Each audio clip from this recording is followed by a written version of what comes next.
After researching many comedy films posters, I found that many are extremely simple in design, and in particular 80s comedies exemplify this.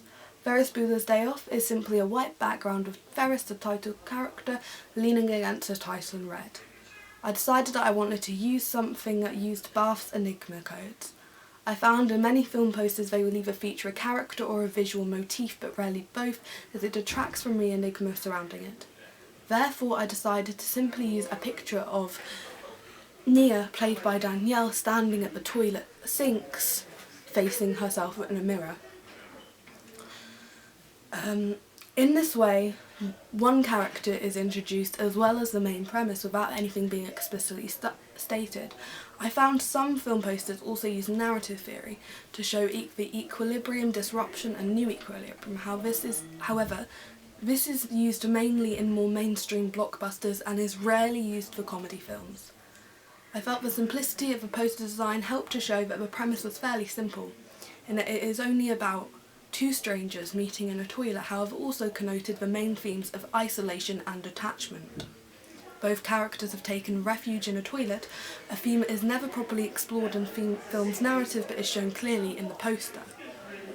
In my short film, the theme of isolation is not explicitly explored but connoted through their distance and the walls blocking their view of each other. Rarely are they seen in the same frame, which produces a feeling of loneliness commonly explored in Kubrick's films. With a review, it was harder to find a style that supported the main product, as a spoof comedy review would have been too obvious and crude compared to the low-key style of my short film.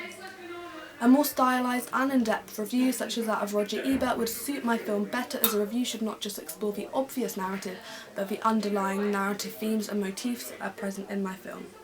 Roger Ebert's style is clear, concise, but he obviously still has a clear understanding of film theory and is extremely knowledgeable about the film world and industry. Therefore, in my review, I would make good use of film terminology and explore how the film represents isolation and the main question and idea of friendship between strangers. The film review's look itself mirrors that of Empire and many other film reviews such as Sight and Sound. I used the bright yellow background to mirror the bright yellow that is also used in my film and also on the poster. The jagged lines represent the themes of isolation and separation as they come through the picture. The rest of the design is actually fairly simplistic, and I just simply have black dots running through to separate paragraphs and sections of the film. I used two photos. One of the photos was the one that is also used for the poster, and it is the shot of Nia standing at the toilet sinks, and the other picture is a picture of the rim of the toilet with a tissue thrown in, as I feel like it showed the darker side of the film. The review was extremely honest about the problems I had whilst filming it, but also explored how these problems can be used to transform it into a more trash culture influenced film, and so therefore I feel like it supported my main influences of trash culture and comedy extremely well, as it recognised and understood.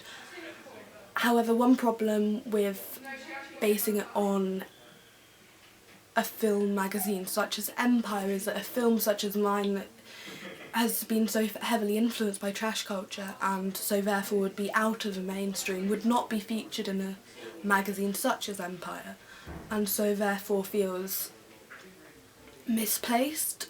However, by following the codes and conventions of a review, I feel like it went well.